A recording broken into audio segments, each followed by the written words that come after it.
With the first pick in the 2025 Sportsbook Draft, FanDuel selects the Kentucky Derby.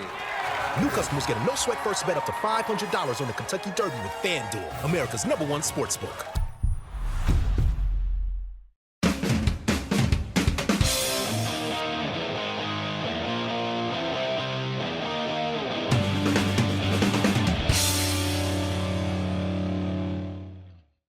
Hey everyone, Ashley Mailloux here with the Daily Racing Form, taking a look at the Sunday race of the day. It comes to New York, the Grade 3 Westchester. It's race 9 on the program, Belmont at the Big A. 1 turn, 1 mile is the distance, and a field of 7 to be expected. A couple of interesting names in this field as well. You have the one Bishop's Bay, who was highly regarded as a 3-year-old. We only saw him once in 2024, and now as a 5-year-old. He's shown that he means business, winning 2 of his 3 starts. On the outside, the 7 Quint Sprew. He's sort of an interesting horse, a Maryland-bred horse who's up and coming. 4 for 6 in his career, fresh off a 2nd place finish in the Carter Tumbarumba. Obviously, in terms of a mile, has faced some really tough horses in the past, and he was actually 4th in the Breeders' Cup Dirt Mile behind Full Serrano, and even a couple of others in here. Bank Frenzy, a local horse in excellent form, has won his last 4 starts now in a row. We'll look at the time form, U.S. pace projections, and in terms of how this race is expected to unfold, looks like the outside is where the speed is at, and I pretty much agree with it. The 6 Tumbarumba is getting the blinkers on. They tried taking them off last time out, but he's been forward. Some of those races have been quick, others not so much, but a couple of those mile races he's been right at least near the action, or he has been the pace setter. And then the 7 Quint Sprew, I think with the outside draw, I think with what we've seen to date, he has to go. You saw that in the Carter. He was still very forward, where they went very quick early on. The General George, he meant business from the get-go in that field and was able to draw clear. So I do think the outside of the starting gate is where the speed is focused. And Bishop's Bay with the inside, he should be sort of stalking the pace early. I think he's able to save ground, and he's cutting back in distance, but also going from 2 turns to 1 turn. So I think that's going to affect a little bit the trip that he gets. And speaking of Bishop's Bay, dive right into his last race. We'll take a look at the American Pharaoh now, and I thought this was a really good performance. He had just over 2 months off. He was ready to roll here in the stakes race, and he had to work for it. It wasn't like it was an easy victory that was handed to him. Ben Dug was very game. These 2 made some contact. I know there was the inquiry in this spot, and Bishop's Bay was awarded the win, and kept the win, I should say, because he did finish in front in that race. And just really like what we saw visually, and I do think he's a little intriguing cutting back. I think he has the makings of what is a potential 1-turn horse. Not that he's limited to that, but he's got a style about him where he's tactical enough that I actually think the 1-turn trip works out very well for him. He can be forward, but he can close from off of it. I think there are other horses in here that are just naturally quicker than him early on, and I think that really will help him in here. I think he gets the perfect setup. I'm just curious to see what we're going to get from him now as a 5-year-old. He's shown that, as a 3-year-old, that he really does have talent, and unfortunately was put to the sidelines for a lengthy period of time. The 2 Bank Frenzy up next in the field. Awesome recent form for the son of Central Baker. We'll take a look at his last out effort in the Haynesfield. It was a muddy track back on April 6th, but he did everything right here. Absolutely loves it at Aqueduct. You can see in terms of his performance, was able to clear in here early and then just stay in front. And he has versatility. I think if the pace is hot or depending on the track conditions, he's comfortable rating. He just has a really nice stride on him, is able to draw clear in these efforts. And now has made it 4 in a row. He'll try to make it 5. I always think it is tougher. He's obviously now getting away from New York breds like he saw last time out into the Grade 3 competition, but can't really knock him based on what I've seen as well. I think depending what the price is, he could be very appealing to some in here, especially if he offers some value. The 3 Yo Daddy, he's a tough sell for me. In terms of the Stymie, Bank Frenzy was 3.5 lengths the winner. He has to face not only that horse, but Worstister was post 5 in here, and just a bounce race. This horse had some nice efforts before that obviously made him respected in the Stymie. He wasn't favored, but he did go off at a short price, and he just didn't perform. So they've given him time to regroup. He does have a pretty good work on April 16th, and not going to question whether or not he can rebound. But for me, he's just a horse against this group that would be a little bit of a tougher sell for me. The 4, How Great Is Nate? This one up next for Fernando Abrau.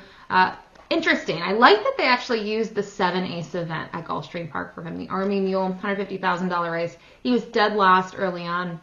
Fractions 22-2, 44-3, and he was able to close to get up to third. The winner was Implementation, and I actually think going now to a 1 turn, 1 mile, I think it's going to suit his running style. He will need a lot of pace help though, and he'll have to show that he can kind of hang with this level of competition, but he had a very good 3-year-old campaign. We did not see him that much last year, just once in June of 2024, and so far I think his return to the races was decent enough to maybe use him as a price as well.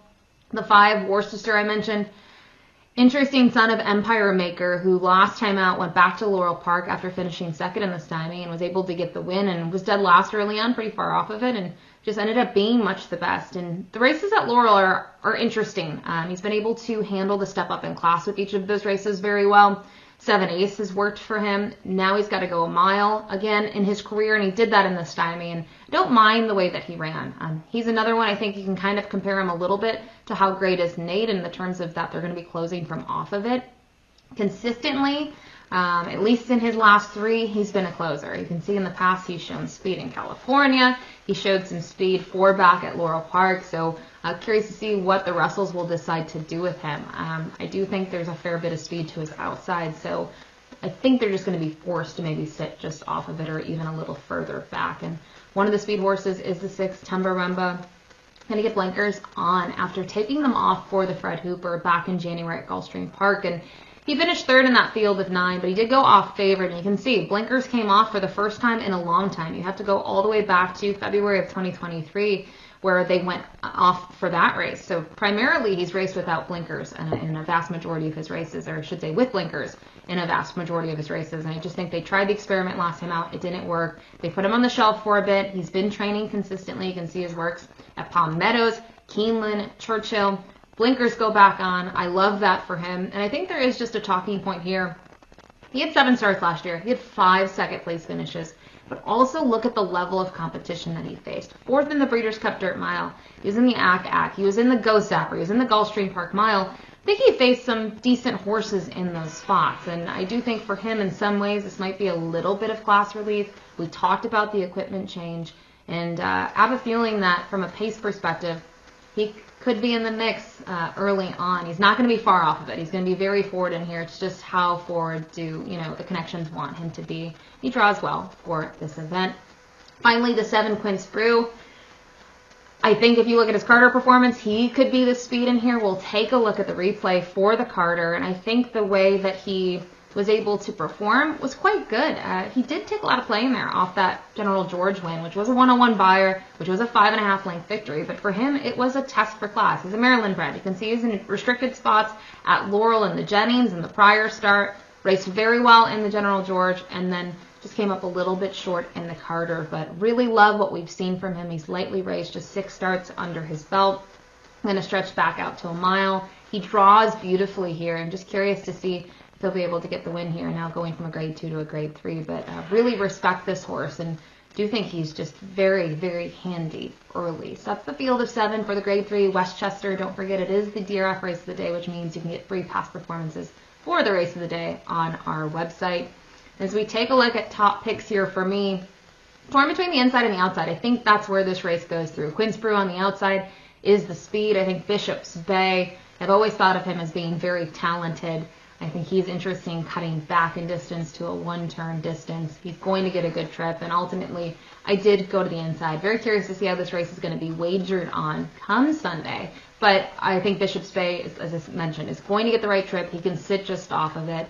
And if there is some sort of speed duel early, I think he can pass those rivals in the deep stages of this race. So I'll use him on top, Quint Sprew underneath. Talked about him. Just really admire his resume. I think he's tactical. Love the draw for him. And then from here, torn between 2 horses, the 6 Tumbarumba as well as the 2 Bank Frenzy. I think for Tumbarumba, getting a little bit of a nod. It's the equipment change. It's the layoff. He's been able to run off a layoff in the past. Not necessarily win, but been able to come back in tough spots and finish second in a lot of those events. And we'll see. He's kind of been a horse that has a little bit of second-itis in recent times, but I just think that's also partly due to the fact of, the horses that he's faced. So he's him in the 3rd spot, and then the 2 Bank Frenzy. If he's a good price, he's certainly a horse that I would be intrigued by. Win streaks always get me a little nervous because now he's going to go for 5 in a row. He's jumping up in class, but His race last time out, and even 2 back in the stymie. Love both of those performances. But overall, Bishop's Bay going to be my top pick in the Grade 3 Westchester this Sunday. Best of luck.